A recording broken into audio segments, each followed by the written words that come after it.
자, 한 주간의 대한민국에 있었던 이야기들 다양한 시선으로 풀어봅니다. 시사건건 시작합니다. 저는 진행을 맡은 골스 정진호입니다. 자, 오늘도 여왕의 신봉님, 카스맨님과 함께합니다. 반갑습니다. 반갑습니다. 자, 바로 들어가죠. 시간이 늦었으니까. 첫 번째 이야기, 시사건건 오늘 첫 번째 이야기, 이재명 경기도지사 무죄 판결입니다. 네. 자, 이재명 경기도지사가 정말 작년 말부터 가장 핫한 인물이었어요. 아, 그렇죠. 네. 지금도 핫하죠, 뭐. 근데 이제 정말 온 언론에 그렇게 도배가 많이 돼. 그리고 이게 되게 자극적인 이슈들. 네, 그렇죠. 네. 해경공 김씨. 네. 이제 친형 해륜. 네. 강제 입원. 뭐 그렇죠. 이 어떻게 보면 검사 사칭. 네, 검사 사칭. 그러니까 대장동 뭐 이런 그 네. 과장 뭐 이런 거는 네. 사실 좀 껌인데 되게 자극적인 이슈들. 해경금 네. 씨는 사실 뭐 기소의 건도 사실은 아니었고, 네. 예. 뭐, 근데 이제 그런 그렇죠. 자극적인 이슈의 한가운데 있었고 정말 언론과 뭐 경찰 뭐 여러 군데에서 집중적으로 네. 예, 다뤄지면서 그렇죠. 탈탈탈탈 터졌습니다. 네. 그래서 재판이 들어갔는데 첫 번째 재판이 무죄가 나왔어요. 전부 다. 완승했죠. 예. 이재명 저는 측에서. 100만 원 이하의 벌금만 나와도 이재명의 승리다라고 생각을 했는데 네. 그냥 싹 다 선거법 가지고 전부 다 무죄가 나오면서 네, 그날 제 멘탈도 완전히 털렸고요. 이게 어떻게 무죄냐? 근데 이재명에 대해서는 호불호가 워낙 갈려가지고 워낙에 호불호가 갈리는 분이라 그렇죠. 아마 이 건이 나오고 나면 댓글로도 조회수 대비 댓글이 굉장히 많을 거로 예상이 그렇죠. 됩니다. 네. 자, 한번 얘기를 나눠보겠습니다. 그 일단 이재명 무죄 판결 같은 경우에는 그 두 가지 혐의로 이제 기소가 된 거였어요. 하나는 직권남용, 그리고 하나는 이제 공직선거법 위반인데, 네. 그래서 총 네 가지였습니다. 그래서 하나는 이제 친형 강제 입원 사건, 네. 그리고 아까 앞에서 말씀하셨던 것처럼 그 대장동 그 개발 개발 이익을 개발. 과장했다. 네. 네. 그리고 세 번째는 검사 사칭. 네. 그리고 네 번째는 그 직권 남용해서 친형 강제 입원을 시켰는데 안 했다고 방송에서 얘기를 했다는 네. 그 허위 사실. 네. 이렇게 네 가지인데 그러니까 첫 번째로 그 얘기를 했던 그 친형 강제 입원이 만약에 아니다라고 되면은 이제 마지막에 있는 허위 사실은 그것도 마찬가지로 아니게 되는 네네. 거고요. 그 대장동이랑 뭐 검사 사칭도 뭐 이제 아니라고 하면은 끝나는 건데 제일 핵심은 그거였죠. 친형 강제 입원 사건. 네. 그렇죠. 이게 과연 직권 남용이었냐, 직권 남용이 아니었냐라는 얘기를 하는 겁니다. 근데 이거는 이제 영신봉님이 잘 알고 계실 사건인 것 같은데, 이게 정신보건법 개정 전에 있었던 일이라서 네, 구정신보건법이. 개정됐었을 때 이게 있었으면 뭔가 좀 더 사건이 달라졌을 텐데 개정 전이어서 사실 엮어 넣을 제목이 그렇게 뭐 마땅찮은 게 없었어요. 없어서 이제 직권남용으로 들어가게 됐는데, 네, 근데 친형이 사실은 뭔가 정신에 문제가 있었던 거는 확실한 것 같아요. 그렇죠. 어느 정도의 문제가 있었던 건 같은데, 네, 근데 그게 이제 자신의 정치적인 활동이나 아니면 자꾸 그 시청에 와서 뭔가 문제를 일으킨다거나 그런 게 생기니까 그 사람들을 과연 시장으로서 입원을 시켰냐, 아니면 사인으로서 직권을 이제 빌려서 그 힘으로 입원을 시켰냐, 그게 쟁점이었던 것 같은데, 지금 법원의 의견을 보면은 뭐 그냥 지자체장으로서의 당연한 권리였다, 뭐 그 정도로 해석이 되는 것 같습니다. 뉴스를 보니까 네, 친형의 상태가 이번 판결의 가장 핵심이었다. 네. 친형의 상태가 그러니까 좋지 않았다는 네, 것이 네. 핵심이었고, 사실은 이번 건이 이제 많은 사람들한테는 약간 폐륜의 프레임으로 갔었거든요. 네. 아, 네. 뭐 그렇죠. 청수한테 막말을 한 것과 형을 실제로 정신병원에 가두려고 했었던 행위들, 이런 게 폐륜의 어떤 프레임으로 갔었는데, 보통의 이제 지자체장들의 권력가들이 친인척들이 이렇게 권세를 행사하다가 걸려서 망하는 경우들이 네, 많거든요. 네. 근데 이번 건 이재명 건 같은 경우는 이재명이 시장이 되고 나서 친형이 동생을 등에 업고 이런저런 거를 막 하려는데 동생이 막아서면서부터 이제 일들이 벌어지는 약간 좀 다른 케이스였어요. 네, 그래서 그 제일 핵심으로 나왔던 게 뭐 여러 가지 자극적인 게 많이 있지만 자극적이에요. 어쨌든 법으로 엮어 넣으려면 그 법에 걸린 무언가가 있어야 되는 거잖아요. 그러니까 여기서 얘기가 나온 직권 남용에 의한 정당한 권리 행사를 방해한 그 내용이 뭐였냐면 그 분당 보건소장에게 이제 지시를 해서 네. 관할인 성남시 정신건강센터 센터장에게 이 조울병이 아님에도 불구하고 조울병이라고 그 부당하게 작성하도록 지시를 했느냐 안 했느냐가 이제 핵심 쟁점이었던 겁니다. 그렇죠. 네, 진술이 약간 초반에 조사할 때는 네, 그런 압력을 받았다 이런 진술이 나왔었잖아요. 네. 그래서 여기 나온 그 핵심 그 증인이 그 당시 이제 분당 그 보건소장이었던 네. 이름을 얘기를 해도 되는지 모르겠는데 아무튼 많이 네네. 밝혀져 있으니까 네. 얘기를 할게요. 구성수 씨라는 분인데 그분이 이제 얘기를 한 게 이제 12차 공판 때 이제 얘기를 한 거를 말씀을 드릴게요. 2019년 3월 21일에 있었던 이제 12차 공판의 내용인데 이재명 지사가 분당 보건소장에게 그 작성하게 지시를 했냐라고 물어보니까 그 구 씨가 이 지사가 성남시 정신건강센터를 통한 강제 입원을 지시했다. 하지만 센터장이랑 다른 정신과 전문의가 모두 대면 진단이나 보호 의무자 동의 없이 어렵다라고 얘기를 해서 이 지사에게 불가능하다고 보고를 했다. 그리고 구 씨는 이 지사가 이제 센터장에게 친형 이 씨의 조울병 소견서를 받아오라고 해서 보호 의무자인 친형 가족들을 설득을 하기 위해서인 줄 알고 센터장한테 미안하다라고 얘기를 양해를 구한 다음에 소견서를 받아서 이 지사에게 넘겼다라고 얘기를 했고 그리고 마지막으로 친형 이 씨의 입원이 어렵다고 계속해서 거부를 하니까 20여일간 매일 시장 비서실로 불러서 협의를 했고 마지막에 이 좀 더 자극적인 워딩이 하나가 있는데 안 되는 이유를 1,000가지 이상 가져오라고 이제 질책을 했다라는 얘기를 한 거죠. 그때 이제 이 지사의 얘기는 뭐냐면 나는 하라고 지시하지 않았고 가능하냐 대상이 되느냐라고 물었는데 그것을 불법이라도 하라는 뜻으로 안 거 아니냐라고 이제 구 씨한테 얘기를 한 거죠. 그러니까 구 씨의 대답은 최고 수장이 시장이니까 불법이라도 합법적으로 했으면 좋겠다라고 본인은 이해를 했다는 거예요. 그러니까 어쨌든 간에 워딩이 정확히 그 이재명 지사가 하라라고 얘기를 하진 않았다는 거죠. 가능하냐라고 물어봤는데 이제 구 씨는 그거를 확인을 한 거고 그리고 이제 이 지사가 얘기를 하는 게 형님이 이제 결국 정신병원에서 입원 치료를 했다. 그걸 막기 위해서 내가 지시를 했었던 거다라고 얘기를 하니까 이제 구 씨는 그렇게 따지면 여기 있는 사람 50%는 다 정신병원 들어가야 된다라고 얘기를 하면서 이제 그 12차 공판에서 싸웠던 내용이 있습니다.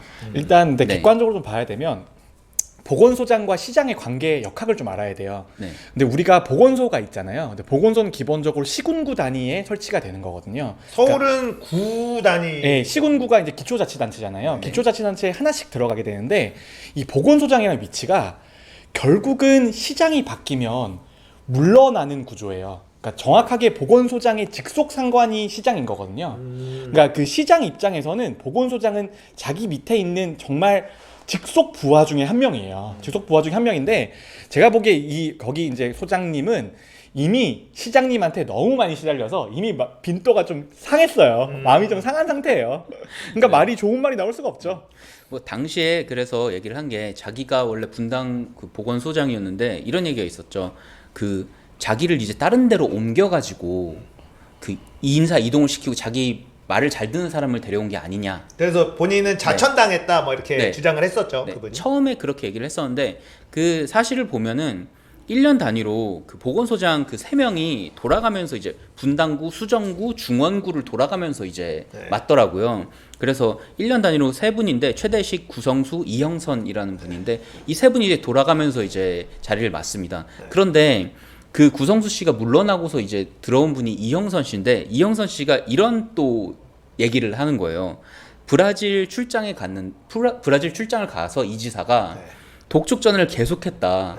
못하면 사표 내라. 막 이런 얘기를 했는데 자기가 이제 녹취를 하려고 했는데 못했다라고 얘기를 했고 그 전에 또 이제 가가지고 이제 구 씨는 자기가 이 씨한테 들었는데 녹취를 했다고 들었다라고 얘기를 해요. 그런데 이제 녹취는 없는 거예요. 그래가지고 그러면 이 구 씨를 보내고 나서 이 씨가 다시 들어왔는데 그 이영선 씨는 자기의 또 반대되는 그 증언을 또 한 거죠. 그러니까 이 두 사람한테 뭐 임의로 자리를 옮겼다라는 게 좀 이제 애매해진 겁니다. 그렇죠. 네. 구 씨를 보내고 말 잘 듣는 애를 집어넣은 것도 아니더라. 네. 보니까 이렇게 그래서 된 거고. 근데 그게 좀 네. 애매해요. 사실 그거를 말 잘 듣는 애들을 바꿨다도 성립할 수 있고, 네. 그 다음에 정기적인 인사이동이었다는 것도 성립 가능해요. 그렇죠. 근데 왜 하필 그 사람으로 데려왔냐? 그렇게 물어가면은 이제 그거는 말 잘 듣는 사람 바꿨다는 말도 성립이 되는 거고.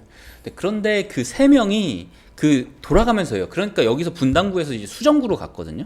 그러니까 그 수정구에서 중원구, 중원구에서 또 분당구 이렇게 그 세 분이 돌아가면서 이렇게 맞더라고요. 그러니까 여기서 분당구에서 수정구로 넘어간 게 뭔가 좌천이다라고 보기가 조금 애매한 부분이 그렇죠. 좀 있는 것 같고. 그거에 대해서는 네. 본인은 좌천이라 주장했고 네.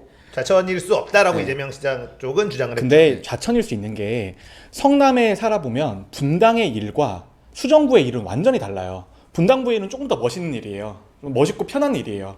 근데 이제 수정구나 아니면 성남도 그 분당이냐 아니냐에 따라서 굉장히 도시 지역이 다르거든요. 퀄리티가 달라요. 분당은 분당이죠. 네, 분당이에요. 분당 일이 훨씬 편하고 분당이 더 좋은 직인 건 확실히 부정할 수 없는 사실이에요. 분당 사는 사람들이 자기 성남 산다고 얘기 안 해요. 그렇죠. 분당 산다고 얘기하죠.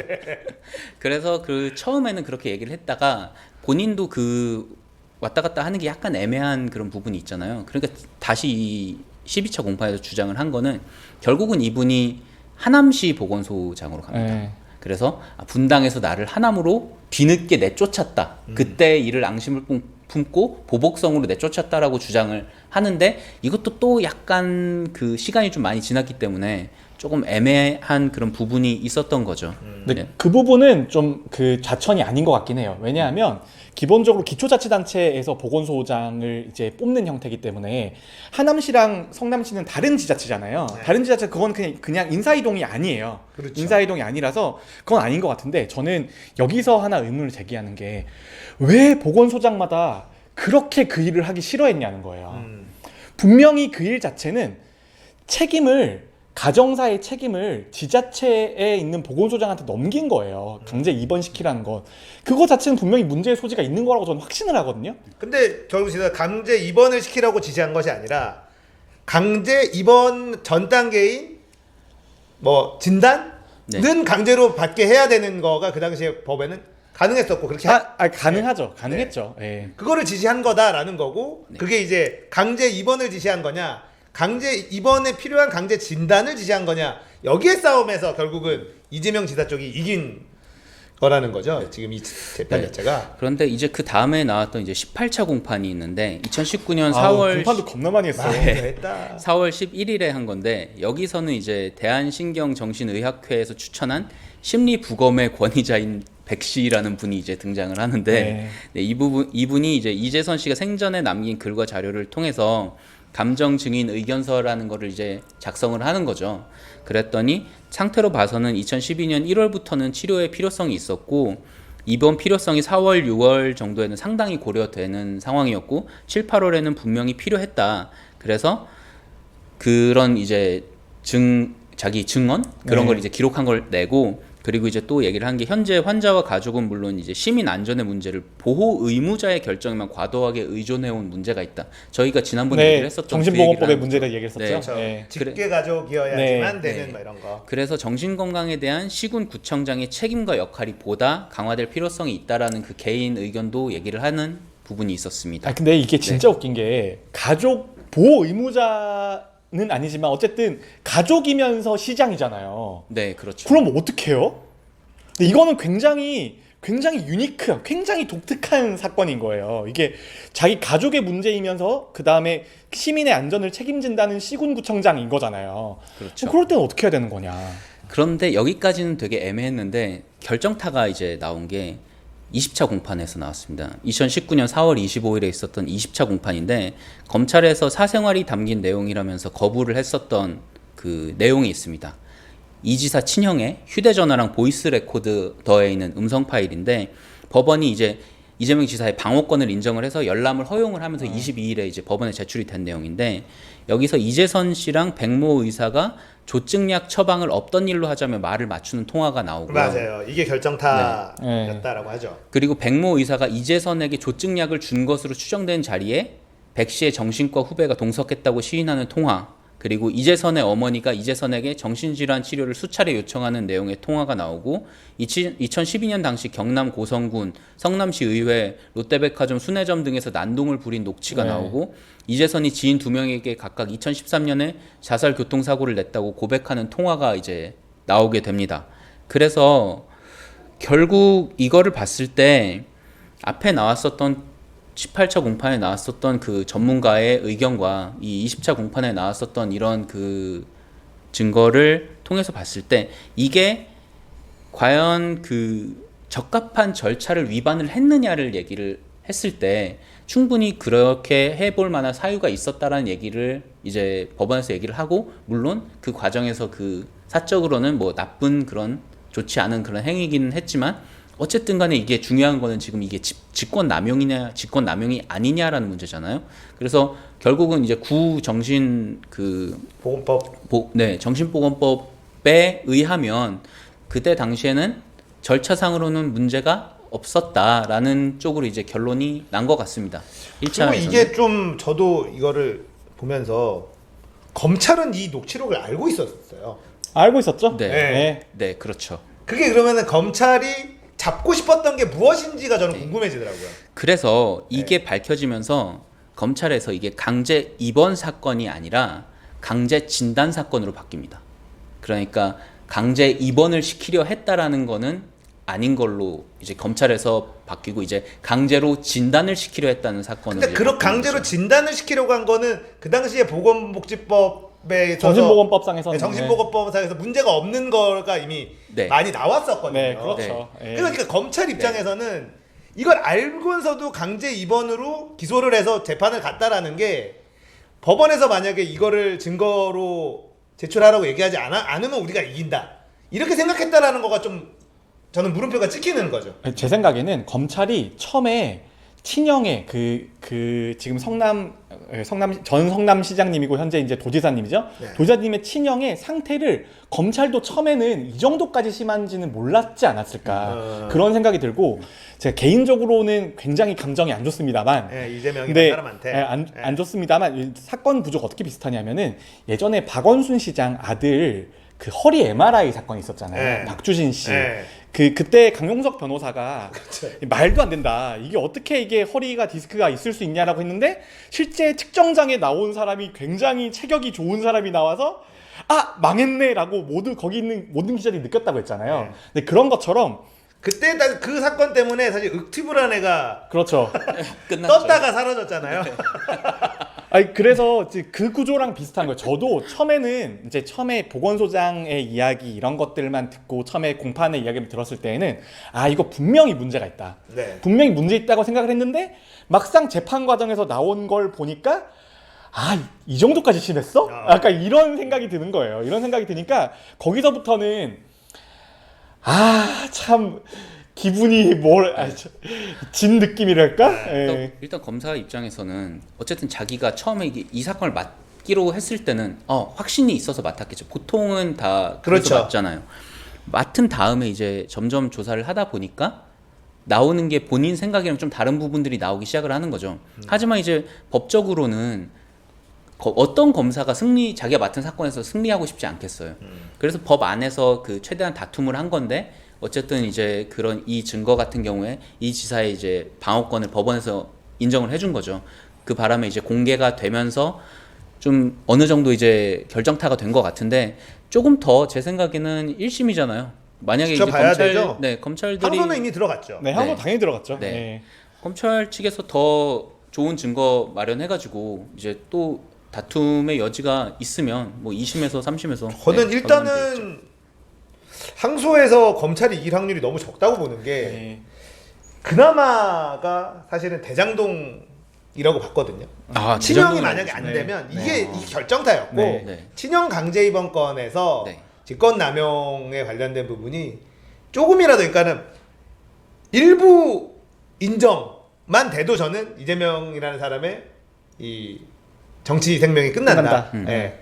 그리고 대장동 수익을 좀 부풀린 거는 선거법 위반으로 나오는 거기 때문에 이거는 벌금형이 나오면 그냥 경기도지사 내려놔야 되는 네, 그렇죠. 그런 사안이었거든요.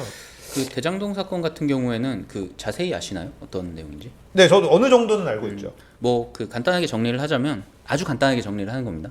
그러면 이제 그린벨트가 조성되어 있던 그 대장동 주변에 이렇게 있었는데 거기가 이제 그린벨트가 풀리면서 원래는 LH에서 들어가 가지고 이제 아파트를 지으려고 했었던 거죠. 얼마나 좋은 땅이겠어요. 분당 근처에 그렇죠. 그 3기 신도시는 뭐 네. 얘기할 것도 없이 좋은 땅일 건데 무조건 이건 이익이잖아. 이득이 나는 그런 알짜 사업이잖아요. 그러니까 누군가가 이제 또 거기에 정치인들이 들어가 가지고 왜 아마 이재명 전 시장 때 네. 개발이 전 진행, 때문에. 예, 네. 개발이 진행돼서 네. 많은 젖과 꿀이 막 흘러넘치고 네. 있던 네. 곳이었어요, 대장동이. 그래서 그게 이제 또 그 민영화가 되는 겁니다. 그래서 LH에서 손 떼라. 니들이 왜 꿀을 빠냐. 이제 민간 기업에서 꿀을 이렇게 빨게 해야 된다라고 뭐 꿀을 빨 그런 식으로 얘기를 한 게 아니라 좀 쉽게 얘기를 한 거예요. 그랬는데 덜컥 이재명 시장이 당선이 돼버린 거죠. 그랬는데 이제 당선되고 나니까 그 권한이 시장한테 있는 겁니다. 그렇죠. 예, 시장. 그래서 시장이 아 이거 왜 민영화하는지 모르겠다. 나 안 할래. 나 그 정부에서 하는 걸로 할 거야라고 얘기를 했는데 뭐 개발하고 아파트 지을 돈이 없잖아요. 그치. 그러니까 아파트 지을 돈을 이제 마련을 하기 위해서 그 컨소시엄을 열어가지고 우리가 미리 선으로 해서 얼마 준다고 약속을 해라. 떼어낸다고 얘기를 하면은 우리가 개발권. 을 줄게라고 얘기를 해서 그 미리 선지급 받기로 한 돈이 한 5,800억인가 네. 그 돈을 이제 미리 받기로 한 네, 거죠. 맞아요. 네. 되게 현명한 지자체장으로서는 되게 현명한 장사를 한 거였거든요. 왜냐면 개발할 돈은 없는데 이익은 나오는 곳이니 지자체한테는 야 이거 확실히 돈 되는 건데 우리한테 얼마 줄래? 제시해서 주는 다음에 우리한테 그 돈 우리는 그 돈 받고 니네한테는 그 이상 버는 건 니네 갖고 손해 봐도 니들 책임지고 이렇게 딜을 친 거예요. 그렇죠. 끝나고 받기 시작을 하면은 어떤 그 이렇게 좀 이제 흐리멍텅한 그런 그 돈이 굴러갈지 모르니까 아예 처음부터 미리 얼마를 주기로 하고 네. 깔끔하게 하고 넘어가자라고 얘기를 했는데 문제는 뭐냐면은 그 돈이 아직 집행이 되진 않았다는 거죠. 그렇죠. 받기로는 이제 확실하게 되어 있다라고 뭐 본인이 뭐 변호사니까 이중 삼중으로 그걸 했겠죠. 했는데 아직 받지는 않았는데 그거를 이제 이번에 경기도지사 이제 선거에 나올 때였나요? 마치 받은 것처럼 미리 받은 것처럼 얘기를 했다. 아직 확실하지 않은 건데 확실히 받는 것처럼 얘기를 했기 때문에 이거는 허위사실 유포다라고 그렇게. 하면서 이제 들어갔던 건데 이게 이제 법적으로는 이게 받기로 그 되어 있는 게 확실하고 이제 사실상 실제로 받을 거기 때문에 문제가 없다라고 이제 얘기를 한 거죠. 아주 간단하게 얘기를 하면은. 그러니까 법적으로 허용된 과장 정도라고 이해하면 되는 거 맞아요. 아닌가요? 그리고 네. 이게 보면은 공보물에 나온 거예요. 네. 선거 공보물에 썼는데 이거를 가타부터 언제부터 받을 거라 사실상 받은 거나 마찬가지입니다. 이렇게 쓰기는 그렇잖아요. 그러니까 여기서 이득을 얼마 받다 이렇게 그냥 딱 해놓는 게 유권자들한테 심플하게 다가가니까 이거를 우리가 이득을 보기로 했고 실제로 돈은 몇 월 며칠부터 입금이 되기로 된 겁니다. 네. 이렇게까지 쓸 수는 없잖아. 선거 공보물에다가. 네, 사장님이 정치인 말하는 것 중에 제일 프렌들리하게 말하고 있어요. 저는 지금. 굉장히- 굉장히 프렌들리야. 제가 왜 이렇게 얘기하냐면 어떻게 프렌들리하지? 제가 왜 이렇게 이런 얘기하냐면 사람이 아닌데. 제가 왜 이렇게 얘기하느냐?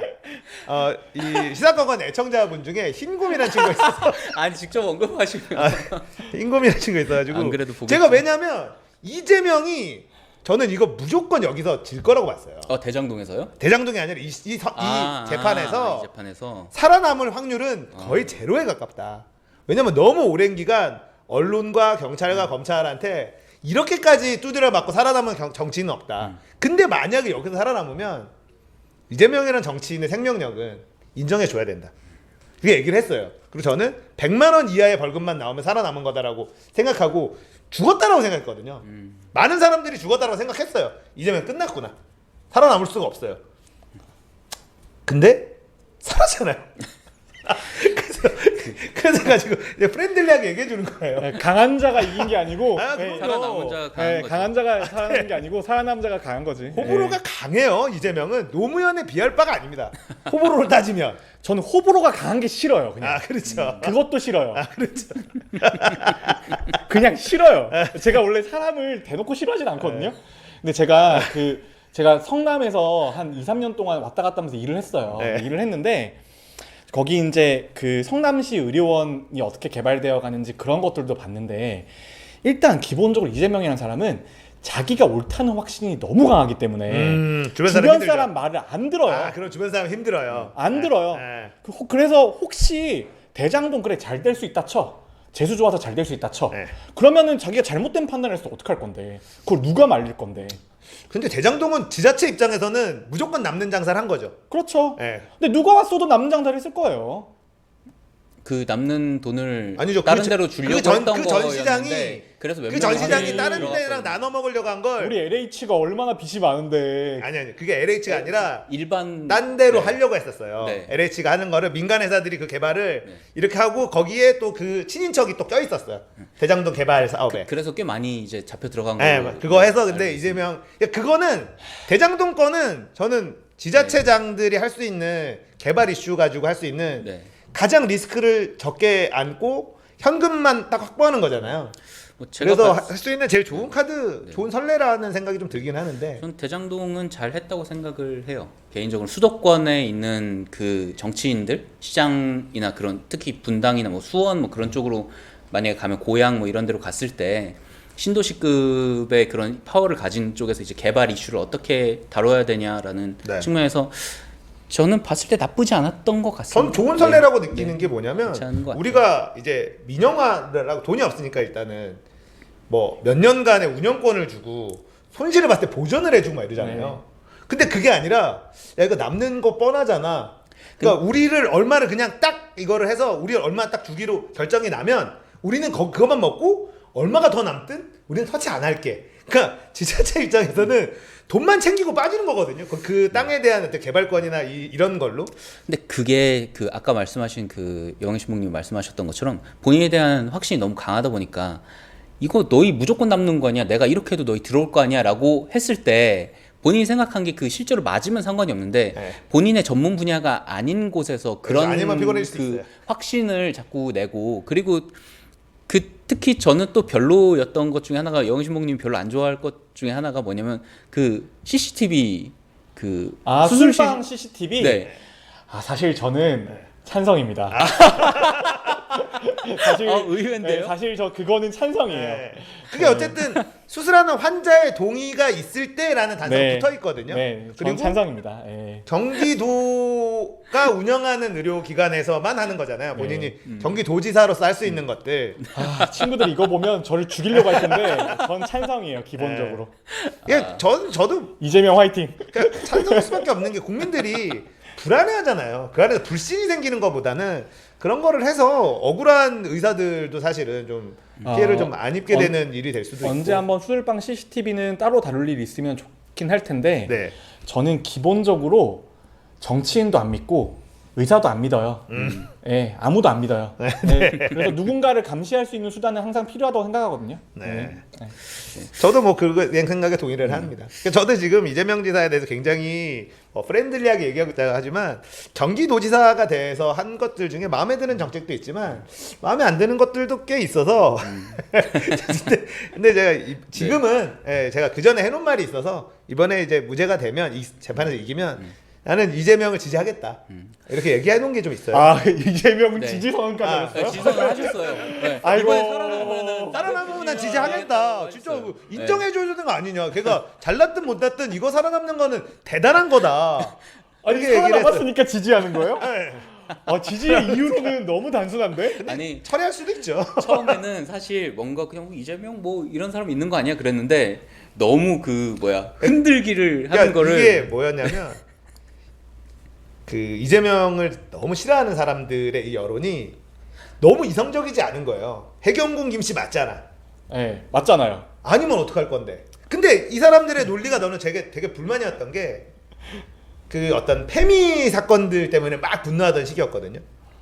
무죄 추정의 원칙은 어디 갔느냐 막 그러면서 이재명한테는 유죄 추정 원칙을 엄청 들이대는 거예요. 그래서 그게 너무 불편했어요. 야, 니네 무죄 추정의 원칙 때문에 그렇게 거품 물더니 왜 이재명한테는 확정적으로 들어가냐. 이제 재판하니까 재판에서 보자. 내가 봐도 너무 냄새가 많이 나니 재판에서 나올 거 아니냐. 근데 결국은 다 이렇게 됐잖아요. 그럼 이거에 대해서 이제 3심까지 이제 봐야죠. 근데 저는 그렇게 거풀 물던 사람들이 이제 지금 상심해 하는 게 기분이 좋은 거죠. 저? 이제 원래 별명이 어둠의 손가락이었는데 이제 세상 밖으로 아니, 나왔습니다. 저는 그냥 그렇게 손가요? 너무 솔직히 이번에 MSI 안 좋았던 것보다 이게 더 기분이 안 좋았어요. 저를 너무 상심하게 만든. 저는 사실은 이재명이라는 사람에 대해서 그냥 호기심을 가지고 지켜보는 정치인 정도였지 제가 뭐 정치적으로 막 지지하고 기대하고 뭐 이런 사람까지는 아니었거든요. 근데 그렇게 막 이거는 확정적인데 왜 그렇게 얘기하느냐 하면서 저한테 막 너무 심하게 얘기하는 사람들 때문에 점점 저도 감정이 상하는 거야. 그래서 빠가 까를 만들고 까가 빠를 그런 만든다. 그런 느낌이에요. 그런데 저는 그 아까 말씀하셨던 거에 좀 연장선인데 그 이번에 그 버스 준공영제 지난번에 이렇게 네. 하면서 느낀 건데 이재명 시장이 시장이 아니죠. 이제 지사가. 지사죠. 네. 이재명 지사가 기본적으로 가지고 있는 게 버스 회사 얘네들 날로 먹는다라는 마인드가 또 있는 것 같아요. 맞아요. 그러니까 이제 준공영제 그런 걸 할 때도 최대한 니들 나쁜 놈이잖아 많이 내놔라는 식으로 이제 밀어붙일 가능성이 있다는 느낌이 들어요. 버스도 건드리면 국민들은 좋아하죠. 네, 버스 물론 회사를 건드리면. 근데 네. 정말 정확한 지점인 게 이재명의 그 공격 포인트가 정말 그 억눌린 가슴을 뻥 뚫어주는 게 있어요. 맞아요. 그런데 그런 식으로 공격하면 누가 기업을 해요? 누가 민간 운영한 시장 경제에 따라 어떻게 운영을 할 거냐고요. 그러니까 문제는 그 저번 주에 얘기했지만 유치원하고 지금 버스 회사랑 똑같다는 거예요. 그러니까요. 그러니까 돈 들어간 만큼 감시를 받아라. 이 얘기잖아. 국민들이 원하는 거는. 근데 돈을 들어간 만큼 자기가 이윤을 가져가는 것도 너무나 당연한 거예요. 그렇죠. 그거에 근데 대해서. 그게 전체 업계에 대한 공격, 그 다음에 전체 그 시장이나 아니면 기업에 대한 그런 태도 자체가 그게 이제 그 좀 불만족스럽다는 거죠. 왜 모든 사람을 도매금으로 똑같은 사람으로 몰아가냐.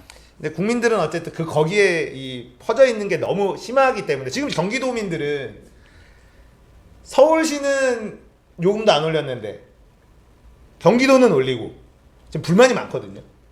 지금 베드타운에 살고 있는 것만 해도 억울한데 우리도 서울 살고 싶은데 돈 없어서 경기도 사는 거 아니냐.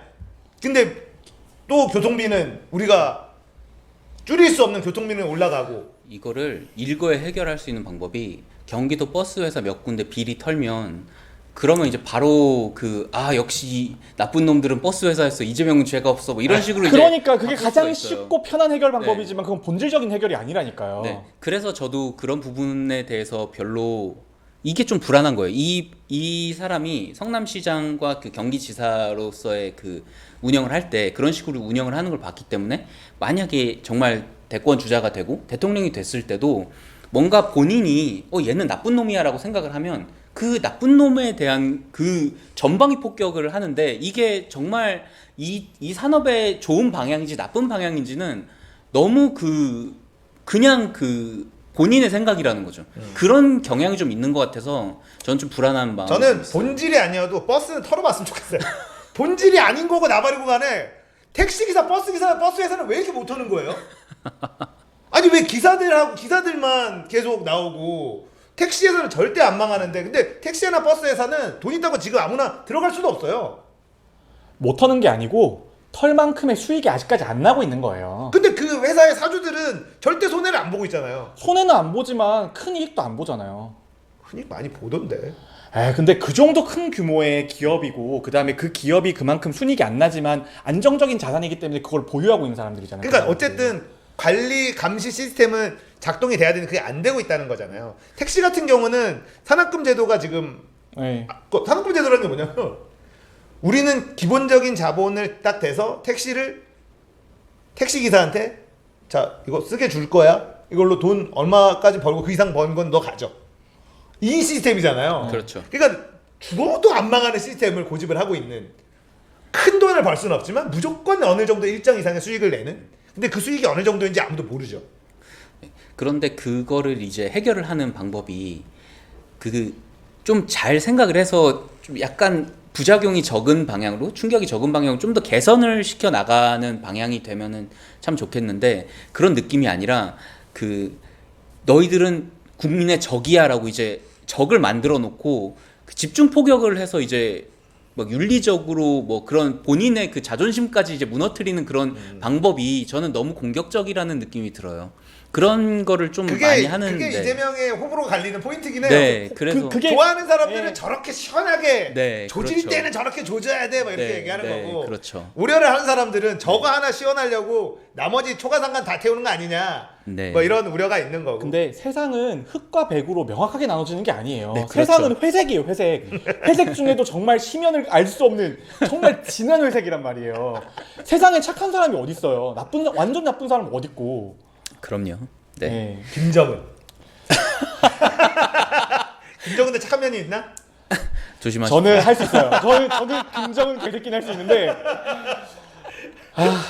뭐 가끔씩 보면 아이 같은 천진난만한 면이 있나? 이놈 새끼. 뭐, 천진난만하게 웃다가 이 사람만 쏠까 쏘고. 농구는 좋아하잖아요. 아, 그렇죠. 농구에 대한 사랑은 그렇죠. 로드맨의 가장 로드맨에 절친 아닙니까? 그리고 마지막으로 이제 네. 좀 얘기를 할 게 이제 검사 사칭 사건에 대해서 네. 이제 좀 보니까 본인이 검사를 하칭한 건 아니었더라고요. 아 제가 이거는 좀 잘 알죠. 네, 그냥 뭐 간단하게 얘기를 제가 하면 이재명 사건을 까들 때문에 잘 알아요. 깊이 있게 공부했어요. 아 정말 실드를 위한 만반의 준비가 돼 실드를 있어. 위해서가 아니라 진짜 하도 너무 막 공격을 하니까 짜증나서 막 들여다봤는데 얘기해 주시죠. 그러니까 2002년에 이제 시민운동을 하면서 방송사 PD가 어디에 있면 전화를 하면서 이제 하는 건데 그때 이제 추정 60분. 네, PD가. 그때 이제 검사를 사칭을 한 거예요. 뭐 내가 그냥 가서 뭐 하는 게 아니라 뭐 조사를 하는데 뭐 검사인데 뭐 어쩌고저쩌고 그 하면서 당시에 네. 성남시장. 네. 성남시장이 지금의 이제 자유한국당의 성남시장이 있었는데 이게 되게 대규모 큰 비리 사건이었어요. 파크뷰 특혜 분양 사건이라고. 아우 좋은 데네. 분당 파크뷰 특혜 분양 사건이에요. 그래가지고 추정 60분이 이걸 파는데 이재명은 그 당시에 그 파크뷰 특혜 분양 사건을 이제 분양 특혜 분양을 주장하는 시민 단체를 대표하는 변호사였어요. 그러니까 소송을 건 시민 단체의 대표하는 변호사였고 추정 60분 PD가 인터뷰를 도저히 안 해주니까 어디 아는 검사 있냐고 물어봐요. 네. 이재명이랑 둘이서 같이 있는. 네. 그래서 이재명이 어느 검사에 어디가 이런 검사가 있다 이렇게 얘기를 해주고 이 PD가 전화를 합니다. 자기가 그 PD 그 검사로 얘기를 하면서 네. 그리고 이제 인터뷰를 하는 거죠. 네. 그러니까 이게 이제 검사 사칭이 된 거예요. 네. 그래서 검사 사칭은 이 PD가 하고 이재명은 검사 사칭 방조를 한 거죠. 도와준 거야. 엄밀히 따지면. 그러니까 이 부분이 문제가 아니라 정확히 문제가 되는 거는 토론회에 갔는데 이런 그 검사를 사칭하는 방송사 PD를 도운 건 확실하잖아요. 네. 근데 토론회에서 검사 사칭에 누명을 썼다라고 얘기를 한 부분이 문제라는 거예요. 네, 결국 이게 바른미래당의 김영한 의원이 고소를 한 거서부터 출발한 네, 재판이잖아요. 그렇죠. 그러니까 누명을 쓴 게 아니라 너 했잖아인데 누명을 썼다라고 허위 사실을 유포를 했다라는 거거든요. 네. 그래서 제가 종합적으로 봤을 때 대장동이랑 이 검사 사칭 사건 같은 경우에는 사실 그 국민의 한 사람으로서 크게 좀 신경이 잘 안 쓰이고 저는 그냥 제일 핵심은 역시 그 친형 강제 맞아요. 입원 사건 혹은 지금 바뀐 강제 진단 사건에서 여기서 이 사람이 무슨 그 나쁜 짓을 혹시 하지 않았을까를 이제 보는 게 조금 더 이제 건설적이지 않을까. 근데 거의, 네. 저는 앞에 거 두 개는 다 빠져나가더라도 검사 사칭은 저는 100% 걸린다고 봤거든요. 아, 100% 걸린다고 봤어요. 왜냐하면 이게 그 판결이 나와 있고 그 다음에 그것도 벌금형까지 나왔죠. 네, 판결이 확정돼 있고 그 다음에 그 사실에 대해서 누명을 썼다라고 말하는 게 뭔가 보는 사람 입장에서는 그 거짓말을 하는 거잖아요. 근데 그 판결문을 보니까 판결문 또 나름 잘 썼어. 본인의 입장에서 억울하다고 생각이 되면 그거는 자기가 누명을 썼다라고 표현할 수 있다라고 그러니까 그런 식으로 써 있더라고요. 저도 사실은 뭐냐면 이게 저는 이 검사 사칭권은 무조건 안 될 거라고 본 게 어차피 뭐 그 토론회에서 다 얘기를 하거든요. 벌금형까지 나왔죠. 네, 받았습니다. 근데 나는 누명을 썼다라고 생각한다. 억울하다. 이렇게 얘기한 거예요. 근데 이걸 가지고 법적으로 다툼을 할 수 있다라는 것 자체가 사실은 토론회에서 한 얘기로 나는 억울하다고 생각한다. 그러니까 벌금형까지 받는 것도 사실이라 다 시인을 한다면 그거가 아니 나 그런 거 받은 적 없는데 벌금 받은 적 없는데 이렇게 얘기했다면 당연히 이건 걸리겠지만 벌금형도 받았어. 다 인정하고 근데 나는 누명을 쓴 거다. 그리고 그때 이 질문하는 사람들이 되게 치주하듯이 물어요. 네 아니요 대답하세요. 막 이런 식으로 얘기를 해요. 그러니까 시간을 되게 안 주고 뭐 그런 상황에서 나온 대답이기 때문에 이걸 재판까지 가서 유무죄를 따진다라는 게 좀 너무 없어 보이는 건이었어요. 좀 네. 그렇기는 하죠. 네. 그렇게 되게 그때 당시에 몰고 가면서 네 아니요만 대답하세요. 그죠? 그 김영환이라는 사람이 정말 창피하다고 생각하는데 그 김무선을 전면에 내세우고 그 질문할 때 자기가 막 안경을 이렇게 내리면서 막 조사를 이렇게 막 하면서 그 이재명이 얼마나 형편없는 사람인지를 집중 공격을 해요. 근데 나온 것들이 다 이런 거거든요. 그리고 김부선 같은 경우도 얼마나 추접스럽게 그거를 이용해 먹었어요. 그 질문하는 것도 진짜 좀 별로였어요. 그 당시에 그 김영환이라는 사람이 그 검사 사칭 관련돼서 질문하는 그 뉘앙스나 이런 것도 그냥 사실이란 이런 것보다 네가 얼마나 나쁜 놈인지 검사 사칭했죠. 검사 사칭했죠. 검사 사칭이라는 말에 되게 이거라고 실질적으로는 검사 사칭을 도와주죠. 나쁜 놈을 잡기 위해서 나쁜 짓을 한 케이스라고 보면 돼요.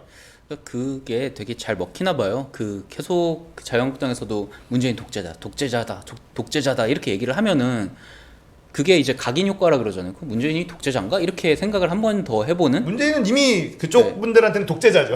네, 그런 느낌으로 그 방송이라는 거를 잘 활용을 하려고 하지 않았나 하는 생각이 좀 들어요. 근데 그 이재명 지사는 지금 말한 이게 문제예요. 김영환 같은 사람이 앞으로도 영원히 나올 거예요. 그렇죠. 영원히 이 문제로 정치적인 문제나 아니면 정말 급한 일이 있을 때 그 급한 일을 이런 걸로 발목 잡을 사람들이 계속 나오죠. 나올 거예요. 그게 정치인으로서의 치명적 약점이라는 거예요. 저도 그래서 대통령까지 되기는 어렵다라고 봐요. 그리고 제가 그때 이거가 재판 들어갔을 때 뭐예요? 만약에 무죄 나도 이거 타진요랑 똑같다. 네. 끝까지 만약에 3심까지 다 무죄가 나도 이거 의심하던 사람들은 여전히 똑같은 걸로 공격할 거고 똑같이 계속 물고 근데 나는 안 믿어. 이거가 나올 게 뻔해요. 그만큼 호불호가 갈리는 사람이에요. 일단 나는 싫어. 마누라도 싫어. 해경공 김치잖아.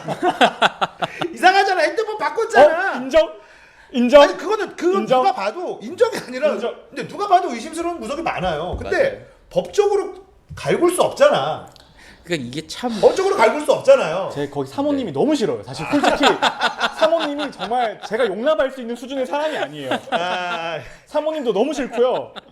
그냥 너무 싫어요. 그냥 제가 이렇게 사람을 잘 안 싫어하는데 그냥 싫어요. 아니, 그냥. 그러니까는 해경공 김씨도 냄새나는 게 너무 많아. 근데 결국은 이거는 기소도 못했어요. 아이폰 쓰니까 아이폰 유저니까 기소를 못한 거 아니에요. 아이폰이 좋아요. 제가 왜 아이폰을 쓰겠어요? 여기 저만 갤럭시네. 이런. 조심하십시오. 아이폰 6. 요즘에 텔레그램도 털린다고 그래서 요즘 제가 텔레그램 많이 썼었는데 텔레그램 이제 안 쓰고 있습니다. 그래서 이제 가급적이면 면대면으로. 녹취를 저는 그리고 좀 이거 이상한 거가 이 형님은 왜 이렇게 녹취가 많아요? 아니 그거를 전화를 이렇게 녹취가 많지 보통 녹음 자동으로 되나요? 아니잖아. 어플이 깔려 있는 거 아니에요? 아니 자동 녹음되는 그 기능을 켜고 살고 계셨을 수도 있죠. 네, 녹취가 너무 많이 보통 사람들이 녹취를 작정하고 안 하면 내 전화한 거가 얼마나 녹취가 되겠어. 그 안드로이드 핸드폰 같은 경우에는 그 설정을 해놓으면 모든 통화가 다 녹음이 자동으로 되는 게 사실 제 모든 전화는 다 녹취되고 있습니다. 정말이에요. 그렇구나. 정말 근데 이게 저는 법적인 것 때문이 아니고 제 일 때문에 전화를 하도 많이 하잖아요. 그 제가 까먹어요. 무슨 이야기를 했는지 까먹어요. 그래서 그거 정리할 목적으로 녹취를 하는 건데 근데 사실 시작한 거 뭐였냐면 제가 예전에 민원 담당 업무를 잠깐 했었거든요. 그때부터는 녹취를 안 켜놓으면 살 수가 없어요. 네. 그런 게 있구나. 저한테 통화하시면 저랑 통화하는 건 모두 다 녹취되고 있다. 저는 뒤에서 검찰에서 그 증거가 나오는 형님하고의 통화 뭐 백씨라는 사람과의 통화 내역이 줄줄줄 나오는데 뭔 이렇게 일반인이 통화 녹음한 게 이렇게 많아? 그게 의문이더라고요. 아이폰을 쓰셔서 모르는 겁니다. 아이폰을 아이폰은 걱정 안 해도 돼요. 네. 어차피 걸릴 게 없는데 뭐. 잡스가 지켜주십니다. 하늘에서 지켜줍니다. 자 이재명 경기도지사가 일단은 1심에서 모든 혐의에 대한 무죄가 나와서 일단은 검찰은 항소를 한 상황이에요. 근데 이게 항소를 해서 이 1심 판결을 뒤집기 위해서는 아, 예. 뭔가 새로운 증거, 강력한 증거가 좀 나와야지 가능할 텐데 일단은 처음에 얘기한 것처럼 강제 입원해서 강제 진단으로 일단 검찰에서 발을 좀 뺀 거에서부터 좀 어렵다. 그리고 나머지 건들은 어떻게 좀 약간 소소하기 때문에 이 형님에 관련된 이 사안이 굉장히 폭발력 있는 사안이었는데 네. 그 부분에서 좀 증거는 검찰 입장에서는 힘들지 않을까라는 그, 예측을 해봅니다. 그 법원에서 얘기를 한 게 좀 딱 들어맞았던 게 나쁜 짓을 한 것 같긴 한데 뭐 행위가 나쁘기는 한데 법적으로 문제가 있다고 보기는 좀 어렵다라는 게 무죄의 이유였거든요.